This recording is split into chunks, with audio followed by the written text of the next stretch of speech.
Banyak orang merasa hidupnya baik-baik saja. Gaji masuk rutin, kebutuhan pokok terpenuhi, sesekali masih bisa nongkrong atau belanja kecil. Tapi anehnya, setiap akhir bulan selalu ada rasa sesak yang sama.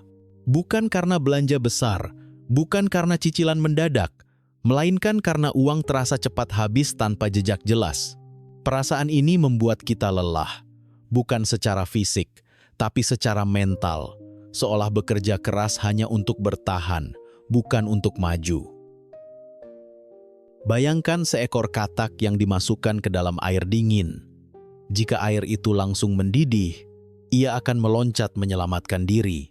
Tapi jika panasnya dinaikkan perlahan, tubuhnya menyesuaikan, pikirannya merasa aman. Sampai akhirnya, ia tidak lagi punya tenaga untuk melompat. Begitulah kemiskinan sering bekerja dalam kehidupan nyata. Datang pelan, senyap, dan terasa normal. Masalah terbesar keuangan jarang datang dalam bentuk bencana dramatis. Ia lebih sering hadir sebagai kebocoran kecil yang dianggap tidak penting. Uang receh yang keluar setiap hari, keputusan spontan yang terasa tidak berdampak, dan kebiasaan yang diwariskan lingkungan. Semua itu tidak langsung menghancurkan, tapi terus mengikis, seperti air yang menetes di batu tanpa suara. Coba berhenti sejenak dan bertanya pada diri sendiri, kemana sebenarnya uang hasil kerja keras itu mengalir. Kita mudah mengingat gaji, bonus, atau pemasukan besar, tapi jarang benar-benar sadar kemana uang kecil pergi. Ego kita merasa sudah berjuang cukup keras, sehingga lupa bahwa bekerja keras tanpa pengelolaan yang sadar hanya membuat kita sibuk, bukan aman. Pembahasan ini tidak akan membawa kamu ke grafik rumit atau istilah ekonomi yang terasa jauh dari kehidupan sehari-hari. Yang akan kamu temui justru cermin yang dekat, mungkin terlalu dekat sampai sering diabaikan. Ini tentang kebiasaan sederhana yang dianggap wajar, bahkan dianggap sebagai hak, padahal perlahan mengunci kita dalam siklus yang sama. Kesadaran adalah pintu pertama dari perubahan. Bukan rasa bersalah, bukan juga rasa takut, tapi keberanian untuk melihat kenyataan apa adanya. Menyadari bahwa ada pola kecil yang selama ini dibiarkan, dan pola itulah yang diam-diam menentukan arah hidup finansial kita. Begitu kesadaran muncul, pilihan baru mulai terbuka. Sekarang, lepaskan dulu pembelaan diri dan asumsi bahwa semua ini tidak relevan. Kita akan mulai dari kebiasaan yang paling sering dianggap remeh, paling sering dibenarkan, dan paling jarang disadari dampaknya. Jika kamu mampu bertahan mendengarkannya dengan jujur, kamu sudah mengambil langkah pertama untuk keluar dari air yang perlahan mendidih itu. Banyak orang merasa tenang karena pengeluaran hariannya terlihat kecil. 2.000, 3.000, atau 5.000 rupiah terasa tidak layak dipikirkan. Biaya admin saat top up dompet digital, parkir liar, atau tambahan kecil ketika pesan makanan sering dianggap tidak signifikan. Karena nilainya receh, otak langsung menandainya sebagai aman, padahal justru di sanalah kebocoran paling konsisten bersembunyi. Masalah utama bukan pada satu transaksi, melainkan pada frekuensi yang tidak pernah dihitung dengan jujur. Uang Rp5.000 yang keluar hampir setiap hari terasa ringan, tapi ketika dikalikan 30 hari, lalu 12 bulan, angka itu berubah menjadi sesuatu yang nyata. Tanpa sadar, uang yang seharusnya bisa menjadi tabungan, emas kecil, atau modal darurat, habis untuk kenyamanan sesaat. Secara psikologis, manusia memang cenderung gagal membaca bahaya dari angka kecil yang berulang. Kita bereaksi keras pada pengeluaran besar karena terasa menyakitkan, tapi hampir tidak bereaksi pada potongan kecil yang rutin. Saldo berkurang perlahan, tidak memicu rasa bersalah, tidak memunculkan kecemasan, sampai suatu hari kita heran mengapa tabungan tidak pernah tumbuh. Kenyamanan digital membuat kebocoran ini semakin halus. Langganan aplikasi yang jarang dibuka, layanan streaming yang hanya ditonton sesekali, atau fitur tambahan yang dibeli karena malas repot. Semua terasa ringan karena pembayarannya otomatis. Tidak ada momen mengambil uang secara sadar, tapi setiap bulan saldo terus terpotong sedikit demi sedikit tanpa perlawanan. Pola makan juga sering menjadi ladang pengeluaran tersembunyi.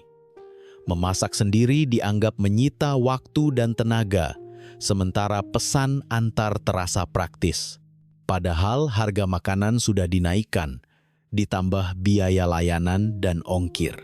Sekali dua kali memang terasa wajar, tapi ketika menjadi kebiasaan harian, kamu sedang membayar mahal untuk menghindari rasa tidak nyaman yang sangat singkat. Poin ini bukan tentang melarang diri menikmati hidup. Ini tentang kesadaran. Setiap rupiah yang keluar adalah keputusan, bukan sekadar angka. Ketika kamu mulai memperhatikan uang receh, kamu sedang melatih kendali diri. Bukan untuk menyiksa, tapi untuk memastikan bahwa kenyamanan hari ini tidak mencuri ketenangan masa depanmu. Kekayaan tidak mungkin dibangun jika fondasi keuangan kita seperti ember penuh lubang kecil. Selama kebocoran receh terus dibiarkan, seberapa besar pun penghasilan akan selalu terasa kurang. Menutup satu lubang kecil mungkin tidak terasa heroik, tapi justru di sanalah awal kekuatan finansial mulai terbentuk. Di media sosial, self-reward sering terdengar seperti hak yang tidak boleh diganggu-gugat. Selesai lembur sedikit, beli barang. Baru seminggu kerja, jajan mahal. Setelah hari yang melelahkan, merasa wajar menghibur diri dengan belanja atau nongkrong. Semua dibungkus kalimat manis tentang menghargai diri sendiri, seolah setiap rasa lelah selalu harus ditebus dengan pengeluaran.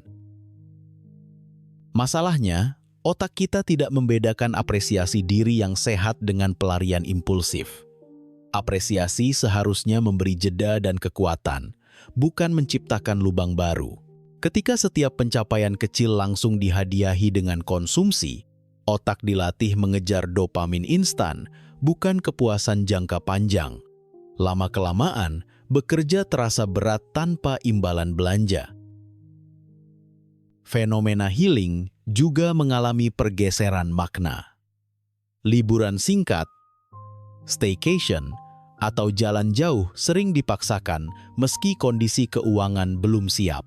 Tabungan dikorbankan, bahkan tidak jarang menggunakan pay later. Yang dicari sebenarnya bukan pemulihan, tapi pelarian sementara dari tekanan.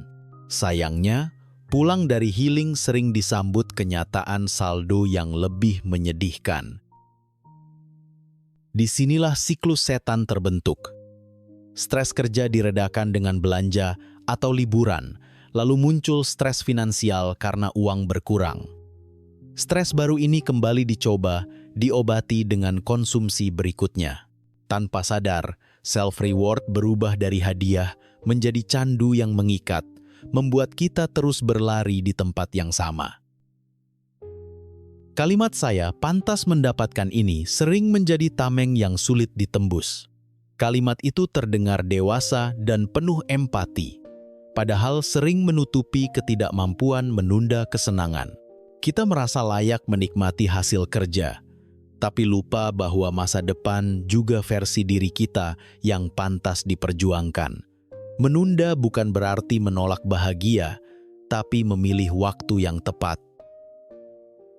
Hadiah terbaik untuk diri sendiri jarang terlihat menarik di Instagram. Ia tidak selalu berbentuk barang baru atau pengalaman mahal. Ia hadir sebagai dana darurat, tidur lebih tenang, dan rasa aman saat hal tak terduga terjadi. Keamanan seperti ini memang sunyi, tapi dampaknya jauh lebih dalam dibanding kesenangan satu malam. Mungkin sudah waktunya mengubah definisi reward. Bukan lagi tentang menghabiskan uang, tapi tentang menguatkan posisi hidup. Setiap kali ingin memberi hadiah pada diri sendiri, tanyakan apakah keputusan itu membuat hidupmu lebih ringan atau justru menambah beban. Dari pertanyaan sederhana itu, arah keuanganmu perlahan bisa berubah. Tekanan sosial di Indonesia sering datang tanpa disadari, tapi dampaknya nyata. Undangan kondangan yang seolah wajib datang, tradisi patungan yang sulit ditolak, atau ekspektasi untuk selalu ikut traktir saat momen tertentu. Semua dibungkus norma kesopanan dan rasa sungkan. Kita takut dianggap pelit, takut dicap tidak peduli, padahal dompet kita sendiri sedang menipis perlahan. Masalah gengsi tidak berhenti di situ. Banyak keputusan membeli barang bukan didasari kebutuhan, melainkan kekhawatiran dinilai kurang berhasil.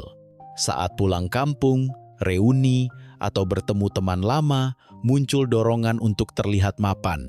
Barang baru, ponsel lebih mahal, atau kendaraan di-upgrade bukan karena fungsi, tapi demi menjaga citra di mata orang lain. Media sosial memperparah ilusi ini.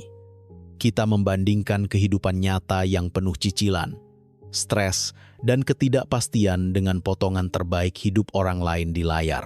Kita melihat panggung depan mereka, lalu menilai belakang panggung kita sendiri. Perbandingan ini tidak adil, tapi terus terjadi, dan perlahan mendorong kita menaikkan standar hidup tanpa fondasi yang kuat. Inilah yang disebut inflasi gaya hidup. Setiap kali penghasilan naik sedikit, pengeluaran ikut naik tanpa diskusi batin. Gaji bertambah, tapi saldo tetap nol. Kita merasa pantas hidup lebih baik, namun lupa memastikan apakah kenaikan itu sejalan dengan tujuan jangka panjang. Akhirnya, hidup terasa stagnan meski angka gaji terlihat bergerak. Di balik semua itu, ada mentalitas lama yang masih hidup, biar tekor asal sohor, terlihat sukses lebih penting daripada benar-benar aman. Pujian sesaat terasa lebih bernilai daripada ketenangan jangka panjang. Padahal, tidak ada satupun komentar positif yang bisa membayar tagihan listrik atau cicilan di akhir bulan. Ironisnya, orang yang benar-benar kaya jarang sibuk membuktikan apapun. Mereka tidak terlalu peduli logo di baju atau pengakuan dari lingkaran sosial yang terus berubah. Fokus mereka ada pada kontrol, pilihan, dan waktu. Kekayaan bagi mereka adalah kebebasan, bukan alat pamer yang harus divalidasi orang lain. Validasi sosial memang terasa hangat, tapi tidak pernah bisa diandalkan. Ia cepat datang dan cepat pergi. Ketika keputusan keuangan didasarkan pada gengsi, yang tersisa hanya tekanan berkepanjangan. Saat kamu mulai berani hidup di bawah standar orang lain, disitulah sebenarnya ruang untuk bertumbuh mulai terbuka. Ada ironi besar dalam kehidupan banyak orang. Kita menghabiskan belasan tahun sekolah untuk bisa bekerja dan menghasilkan uang, tapi hampir tidak pernah diajari bagaimana cara mengelolanya. Kita diajarkan mengejar penghasilan, bukan menjaga hasil. Akibatnya, ketika uang datang, kita memperlakukannya tanpa strategi, lalu heran mengapa selalu habis. Banyak orang merasa cukup aman hanya dengan menaruh uang di tabungan biasa. Saldo terlihat utuh, angka tidak berkurang. Padahal, diam-diam nilainya tergerus inflasi kebutuhan pokok. Harga naik, daya beli turun, dan uang yang tidak bekerja sebenarnya sedang kehilangan kekuatannya setiap hari tanpa suara dan tanpa peringatan. Ketakutan pada investasi sering dibungkus alasan kehati-hatian. Takut rugi, takut salah pilih, takut tertipu. Sayangnya, ketakutan ini sering berasal dari kemalasan belajar, bukan dari analisis yang matang. Ironisnya, karena malas memahami instrumen resmi, sebagian orang justru terjebak skema bodong atau judi online yang menjanjikan hasil instan. Ada juga mentalitas menunda yang terasa masuk akal, nanti saja belajar kalau uangnya sudah banyak. Padahal, mengelola uang bukan soal nominal, tapi soal kebiasaan. Jika Rp100.000 saja tidak terkelola, 1 juta atau 10 juta pun akan bernasib sama. Uang besar tidak memperbaiki kebiasaan buruk, ia hanya memperbesarnya. Coba perhatikan waktu harian kita. Berapa jam dihabiskan untuk menggulir hiburan tanpa tujuan dibandingkan dengan waktu untuk membaca, mendengar, atau mempelajari hal yang memperkuat literasi finansial. Kita sering berkata tidak punya waktu, padahal waktu itu habis di tempat yang tidak memberi nilai jangka panjang. Ketidaktahuan bukanlah kondisi netral, ia adalah biaya yang harus dibayar. Biaya dalam bentuk keputusan salah, peluang terlewat, dan masa depan yang rapuh. Setiap kali kita menolak belajar, kita sedang memilih membayar harga itu di kemudian hari, dengan tekanan dan keterbatasan yang lebih besar. Memiliki gaji besar tanpa pemahaman finansial, ibarat memiliki mobil kencang tanpa kemampuan menyetir. Tenaganya ada, potensinya besar, tapi arah tidak terkendali. Belajar mengelola uang bukan pilihan tambahan, melainkan keterampilan dasar agar perjalanan hidup tidak berakhir di tempat yang salah. Banyak orang terlalu fokus menghemat uang, tapi lupa bahwa waktu adalah aset yang jauh lebih mahal. Uang bisa dicari kembali, bisa diganti, bisa dipinjam, waktu tidak. Setiap jam yang berlalu tidak pernah kembali dengan versi yang sama. Namun anehnya, justru aset paling berharga ini sering kita habiskan tanpa pertimbangan apapun. Kebiasaan kecil seperti doom scrolling, menonton video tanpa arah, atau maraton serial berjam-jam terasa sepele. Tidak ada uang yang keluar secara langsung, sehingga dianggap tidak berbahaya. Padahal yang hilang adalah kesempatan. Kesempatan belajar, membangun keterampilan, atau memperbaiki posisi hidup. Waktu habis, tapi hidup tetap di tempat yang sama. Stagnasi pendapatan jarang terjadi karena nasib semata. Ia sering berkaitan dengan stagnasi kemampuan. Ketika skill tidak berkembang, nilai kita di pasar kerja ikut berhenti. Dunia terus bergerak, kebutuhan berubah, teknologi berkembang, sementara kita masih menawarkan kemampuan yang sama seperti bertahun-tahun lalu. Di titik itu, kemiskinan menjadi risiko yang nyata. Inilah yang disebut opportunity cost. Setiap jam yang dipakai untuk bermalas-malasan sebenarnya adalah jam yang menutup peluang pendapatan di masa depan. Bukan berarti hidup harus diisi kerja tanpa henti, tapi setiap pilihan waktu selalu membawa konsekuensi. Yang sering kita abaikan adalah konsekuensi jangka panjang dari kenyamanan jangka pendek. Lingkungan pergaulan juga memainkan peran besar. Obrolan yang isinya keluhan, gosip, dan membicarakan orang lain menghabiskan energi tanpa menghasilkan apapun. Bandingkan dengan lingkungan yang membahas ide, peluang, atau cara bertumbuh. Topik pembicaraan mencerminkan arah hidup. Apa yang sering kamu dengar, pelan-pelan membentuk apa yang kamu kejar. Ada perbedaan mendasar antara orang yang bergerak maju dan yang tertinggal. Orang sukses berusaha membeli waktu orang lain agar bisa fokus pada hal bernilai tinggi. Sebaliknya, banyak orang menjual waktunya dengan murah, tanpa peningkatan kemampuan, tanpa strategi, hanya demi bertahan hari ini. Pola ini sulit diputus jika tidak disadari. Coba renungkan aktivitas 24 jam terakhirmu. Apakah sebagian besar waktumu mendekatkan diri pada versi hidup yang kamu inginkan, atau justru menjauhkan tanpa terasa? Jawaban jujur dari pertanyaan ini seringkali lebih menentukan masa depan finansialmu dibanding besar kecilnya gaji saat ini.